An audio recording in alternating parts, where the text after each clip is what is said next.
that that's your specialty, parenting and teaching children. So how can parents nurture the children with those skills then? Well, to explain a little bit about our backgrounds, our parents grew up in a very turbulent time. They had wars and famine and all kinds of chaos. And we grew up in peacetime, but we grew up in households where negative emotions, certain ones were not allowed, and we were only allowed to be certain aspects of ourselves. So we didn't come being raised in environments where we had those skills. And it wasn't until we went through some counseling ourselves to figure out how to manage emotions for ourselves that we realized that this is so important. And so when we had children, we consciously tried to model and teach them how to deal with emotions, how to get along, because these skills that we talk about in the workplace are actually things that we need to be teaching at home in the day-to-day life. I was kind of doing just in time because I was learning these managerial moments at work. I would come home and talk about it at the family's dinner table. Yes. Then I immediately want to transfer and making sure my kids understand. These are the challenges I'm facing, and you don't want to do that as a future adults. So I would, we would like whatever we're facing at work, I will bring it home and reflect that into the way we train our kids, make adjustments and do some extra effort to make sure. Yes, and we've both been involved throughout since we graduated from college in interviewing high school applicants for our alma mater. And we have a direct frontline view of the kinds of kids that make it into top schools and make it into top companies. And our boys, when they graduated from high school, they went to Ivy League, state school, and an art school. And the youngest one dropped out to become a chef. But all three pulled ahead in their workplaces and were given responsibilities above their age group because of qualities that appeared out of nowhere, but were very intentionally cultivated at home. Things like leadership, we know that's a buzzword in the college application scene, but that's not just the title. It's actually an ability to observe the needs of the group, to come and take charge, to serve others, and be willing to do things that other people don't want to do.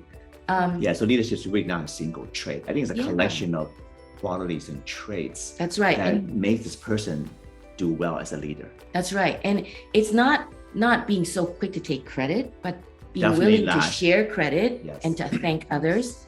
And these intangible qualities don't come with a title, but managers observe it, co-workers observe it, because people with those qualities are trustworthy. I feel safe with them because he's not going to take credit for my hard work, but will thank me and acknowledge me when I contribute. And so these qualities come in the context of fighting over toys, or feeling like mom is being unfair, or feeling sad and angry or bullied, and being able to express it and being able to resolve a conflict in the context of everyday life. And those seem so small, but they become really big when they enter the workforce.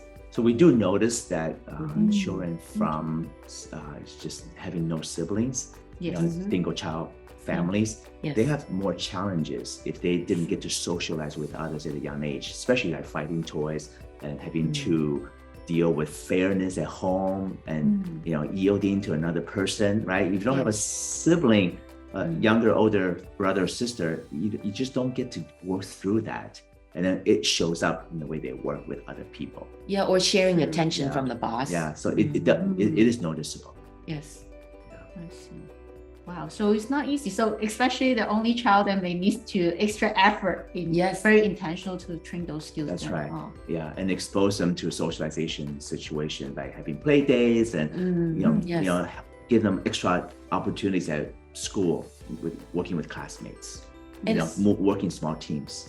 I remember when our children were small, you very intentionally went to learn how to be a soccer and baseball coach so that you can train our kids in those socializations. Right. We actually intentionally put them in team sports. Yes. As opposed to individual sports, because we want them to learn to, right, like soccer, pass the ball, don't hoard, right? Don't always try to shoot the goal. And don't think that you're the star, but because a team can only win if you win together by passing the ball and defending and shouting out signals to work together.